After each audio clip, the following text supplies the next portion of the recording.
Jorge Poça, bem-vindo outra vez aos M-Talks Farol do Festival Mental. Desde a última vez que conversámos, passou praticamente um ano em que houve muitas coisas diferentes a acontecer na vida das pessoas e ao mesmo tempo coisas muito iguais e semelhantes ao que estávamos aqui há um ano a falar. Entre confinamentos e desconfinamentos, a saúde mental dos portugueses, sobretudo aí da parte norte, porque estamos a trabalhar por regiões, o que é que mudou, o que é que não mudou desde a última vez que falámos? Bom, naturalmente que várias coisas mudaram, quer dizer, porque passou-se um ano que nós neste momento não temos já bem a memória do que passámos nesse ano, mas vale a pena lembrar que quando estávamos há um ano aproximadamente, o sentimento prevalente em todas as pessoas, desde a população aos profissionais de saúde, era o medo. E era o medo e outro aspecto importante que era o não saber o que fazer com a situação por incompreensão total do que estava a acontecer. Insegurança, portanto, não é?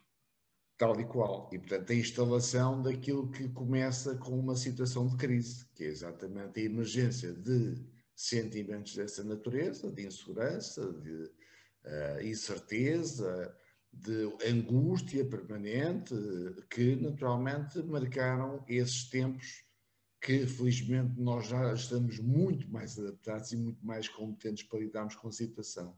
Mas na altura não estávamos, não é?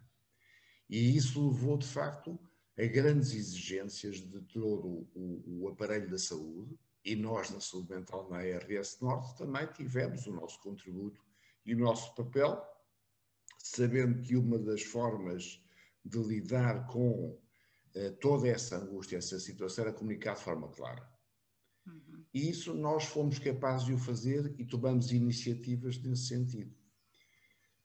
Fizemos orientações logo em março, no dia 24, a Coordenação Geral de Saúde Mental, com o Gabinete de Apoio Técnico, fizemos logo orientações para os serviços locais de saúde mental, escritas naturalmente, daquilo que deveriam fazer, Claro. da forma como se deveriam organizar, porque a DGS também já tinha dado algumas informações, com um foco na altura também das pessoas que estavam, digamos que, os profissionais de primeira linha, onde os nossos também estavam nas urgências, mas evidentemente não esquecendo que os profissionais que estavam na área Covid tinham angústias de facto muito mais intensas pelos riscos de infecção, pelo facto de às vezes fazerem turnos não poderem contactar com os familiares e, portanto, nós criámos logo de imediato nessa altura um gabinete de apoio em cada serviço local de saúde mental específico para apoio a esses profissionais. E, evidentemente, que fomos avançando nesse caminho, monitorizando vários indicadores para ver como é que as coisas estavam a passar. E, curiosamente, na área da saúde mental, na região norte, como em todas as regiões que eu sei, fomos falando disso naturalmente, com os colegas, a saúde mental manteve-se estável. Apesar dos aumentos da ansiedade e da depressão, que foi sobretudo o que trouxe a doença, o Covid, exatamente aquilo que é expectável numa situação de crise, da parte da saúde mental, e nomeadamente das doenças mentais graves, nós não tivemos grande repercussão. Por uma razão simples, porque as orientações que demos e porque os serviços locais de saúde mental compreenderam o papel que tinham, foi essencialmente manter os cuidados que tinham. E, portanto, nós tivemos fenómenos extraordinariamente interessantes. Por exemplo, o número de consultas nós mantivemos em todo o ano. O número de internamentos diminuíram até, por exemplo. E isto significa que nós fomos capazes e competentes de conter aquilo que seria, e os estudos mostram que leva a um aumento da doença Exponencialmente mental. aumentar, não é? Claro. Uhum. Justamente, nós conseguimos controlá-la e, de facto, os indicadores que temos na região norte, e sei que, em geral, no país, foi que, de facto, não houve nenhuma catástrofe para os nossos doentes, sobretudo os doentes mentais graves, porque nós, de facto, na região, demos instruções específicas para que os programas se mantivessem ativos. Em Claro que relação à população, peço desculpa, em relação à população também foi feita alguma abordagem especial, alguma comunicação sim, especial para a saúde mental da sim, população em sim. geral, não só dos doentes graves? Sim, sim. Nós, por exemplo, fizemos, não é? que, em relação aos cuidados de saúde primários, intensificar aquilo que já temos na região, que são programas de articulação com os cuidados de saúde primários e com os ACEs. Foi também, estando ativado o Gabinete Regional de Crise e, de facto, a disponibilidade dos serviços locais de saúde mental de terem apoios e linhas de apoio permanentes em relação à população. Mas as orientações eram de se conectarem os serviços locais de saúde mental com as autarquias, por exemplo, com as ONGs, de forma a darem a resposta rápida, sendo que uma das nossas preocupações, porque estamos a falar de uma situação de crise, não é? Era ter as consultas de crise ativas presenciais. Por isso exemplo, foi possível. É e foi. E foi. Nunca abdicamos, eu próprio, enquanto médico, a trabalhar na primeira linha também, porque nunca me esqueci e, digamos, mantive e mantenho essa minha atividade uma vez por semana no hospital. Como eu costumo dizer, a brincar para não me tornar apenas um burócrata. Mas, de facto, vi sempre doentes, presencialmente. Na altura, e por isso eu tenho bem a vivência do que era o medo das pessoas de terem e de virem os doentes. Porque às vezes tínhamos doentes em estarem infectados e nós não sabíamos. E os próprios doentes não sabiam. E não tínhamos equipamentos de proteção individual, como aqueles dos astronatas, isso não existia na altura. Os capacetes todos, claro, pois. Isso não existia, não é? Portanto, era uma máscara e nada mais. E, portanto, nós realmente, foi uma das preocupações da Zona Norte, foi de facto mantermos as consultas de crise ativas, quer para a população que circulava da urgência metropolitana, onde o acesso diminuiu extraordinariamente, quase para metade, por exemplo, curiosamente. Portanto, a população reteve-se em casa, com medo, obviamente. As linhas de apoio, existiam imensas linhas de apoio, as autarquias tinham linhas de apoio, o INEM, por exemplo, tinha linhas de apoio que não estavam realmente sequer saturadas. As ARS eram linhas de apoio e mais linhas, eu costumava dizer que há linhas e linhinhas, que até as pessoas já nem sabem para que é que serve tanta linha e tanta linhinha. Portanto, não faltaram, de facto, respostas, mesmo até das próprias pessoas, digamos assim. As autarquias nesse aspecto foram extraordinariamente importantes e nós acompanhamos o movimento das autarquias, que, de facto, sempre que precisavam também nos solicitavam para o que quer que fosse. De facto, nós estávamos disponíveis e foi esse sentido de sensibilização da disponibilidade aos serviços locais de saúde mental que eu creio que conteve, de facto, a saúde mental na região norte das pessoas em geral. Não tenho dúvida nenhuma disso. Não é? Isso quer dizer, então, que este gabinete vai manter-se aberto? Este gabinete de crise? O Gabinete Regional de Crise está ainda ativo, mas teve um papel muito importante, que foi a organização, de facto, dos núcleos locais de intervenção em situações de crise e catástrofe, que estava previsto já num despacho desde 2018, na sequência dos incêndios de Pedrógão. E, de facto, esse gabinete essencialmente teve duas funções. Foi criar os núcleos locais de intervenção em crise para situações de catástrofe, quer nos ACEs, quer nos serviços locais de saúde mental. E estes núcleos... Vou interromper aqui só para fazer uma pergunta. Sim. Eles têm formação ou estão treinados, vai lá, exatamente, para determinadas... Ok, então... Eu ia dizer isso.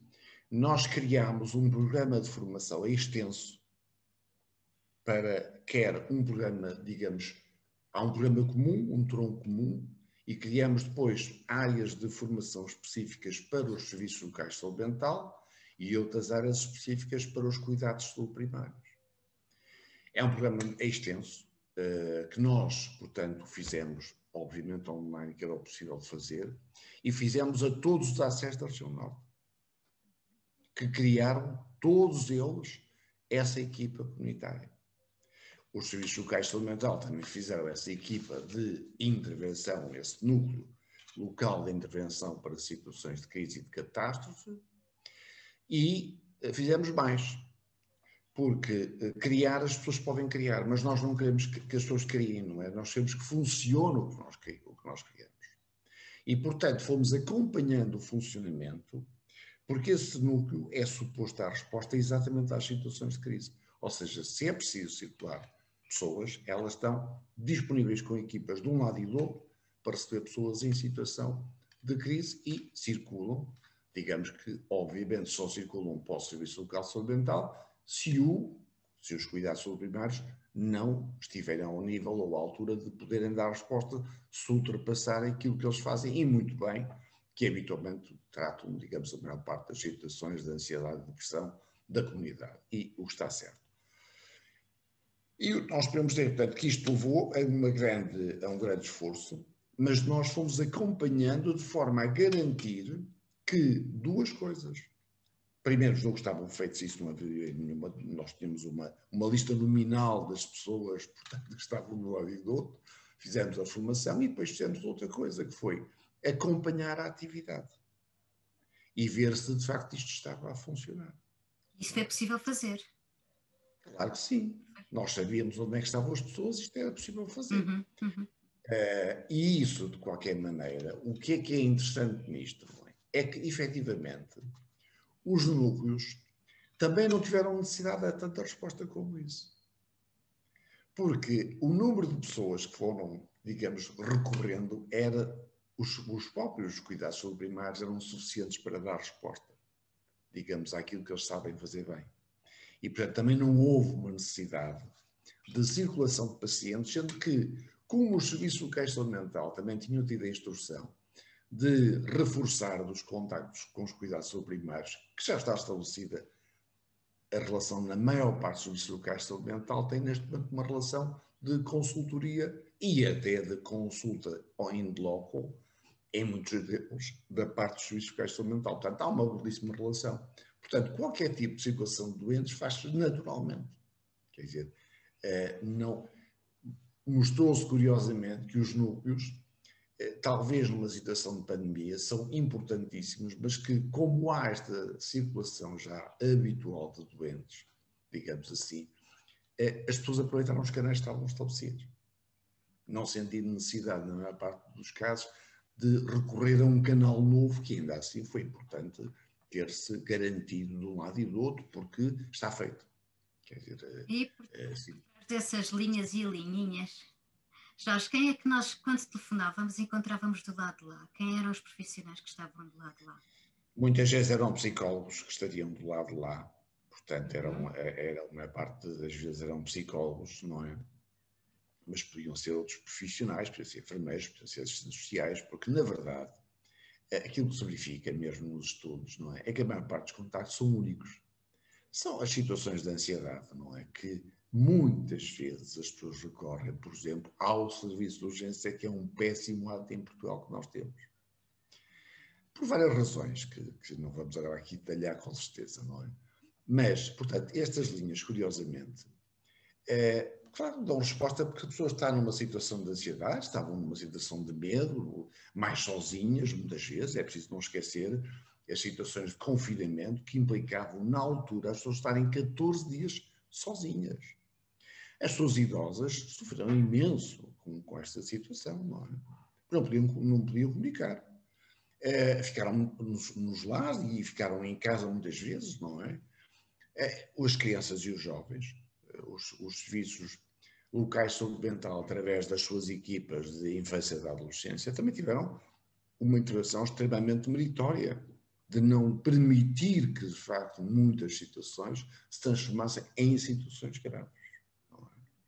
E, portanto, isto permitiu realmente que aquilo que recorreu às linhas eram aquelas situações quase comuns, vá lá, de um pico de ansiedade. Um pico, exatamente, era o que eu estava a pensar. Claro. É um pico de ansiedade e, ok, fechou-se, não é? Portanto, nem sequer era necessário seguimento, nem circulação dessas pessoas para os serviços locais de saúde mental ou para um serviço de urgência, por exemplo. O que mostra que é uma intervenção meramente, digamos, pontual, não é? Pontual. E a partir de agora vamos contar com o quê? A partir de agora isto disse-me que vai continuar durante mais um tempo, mas estão à espera de ver o que é que está a acontecer ou vai acontecer, para ver se conseguem manter o serviço ou não. Vale a pena dizer que nós, em maio, emitimos uma nova orientação a nível da Coordenação Regional de Saúde Mental e do Gabinete de Apoio Técnico, de começar o processo de desconfinamento. O que é que isto significou? Significou aumentar a atividade presencial progressivamente e, portanto, disponibilizar progressivamente. É bom não esquecer que na altura do medo e do pânico nós estávamos com equipas em rotação em espelho de 15 dias, Pois, para sim, sim, garantir sim. que os profissionais estavam sempre disponíveis uma equipa para funcionar. Isto agora, dito assim, agora, digamos com este tempo, parece uma coisa que nós nem compreendemos isto, quer dizer, de certa maneira, não é? Mas a verdade é que era assim, de facto, que as coisas passavam na altura há um ano. Passou tudo tão rápido, parece que estamos a falar de coisas que aconteceram há imenso tempo e Exatamente. foi há pouquíssimo tempo. Exatamente. É sempre tudo a Exatamente. mudar constantemente. É espantoso, de facto, a velocidade que hoje em dia as coisas Exato. decorrem e por isso nós tivemos, de facto, sempre muito atentos a esse movimento.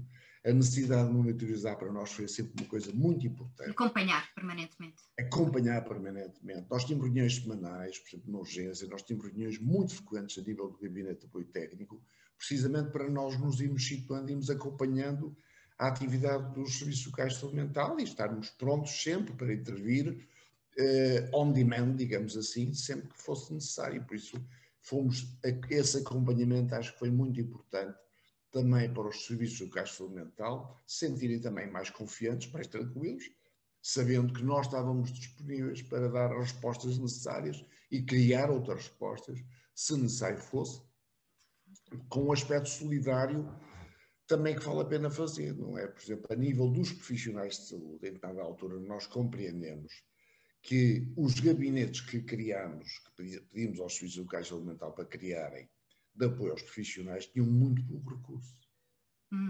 Quando nós sabemos que 47% dos profissionais de primeira linha necessitam de apoio psicológico. E o que nós fizemos é 47%. E o que nós fizemos em determinada altura, conscientes destes números e que a investigação nos mostra, não é? O que nós fizemos foi uma coisa, foi com a solidariedade de todos os serviços locais de saúde mental, foi criar um sistema em que, solicitando que os conselhos de administração divulgassem a informação, não é? Criar um sistema em que, desburocratizado, em qualquer profissional que necessitasse de recorrer ou de um apoio psicológico, não tivesse que ir necessariamente ao seu próprio serviço local de saúde mental do seu hospital, por uma razão muito simples, pela questão do estigma. Ou seja, podia recorrer, por exemplo, imaginemos o Famalicão podia ir a Guimarães, ou podia ir a Matosinhos, onde quisesse, não é? E, portanto, os serviços locais de saúde mental concordaram e acharam uma boa ideia de ter esta Garantir a sua disponibilidade. privacidade, não é? E não poder depois alguém, por Exatamente. causa do estigma, estar a dizer alguma coisa. É, isso mesmo, isso mesmo. Jorge Bolsa, obrigadíssima por ter estado connosco. Infelizmente o tempo corre. Eu Podemos sei. ficar aqui a falar mais tempo. Obrigada pela disponibilidade outra vez. Um Obrigado pelo beijinho muito convite também. grande. E Ok, muitos beijinho. parabéns pelo trabalho. Até breve. Obrigado. Até breve. Obrigado.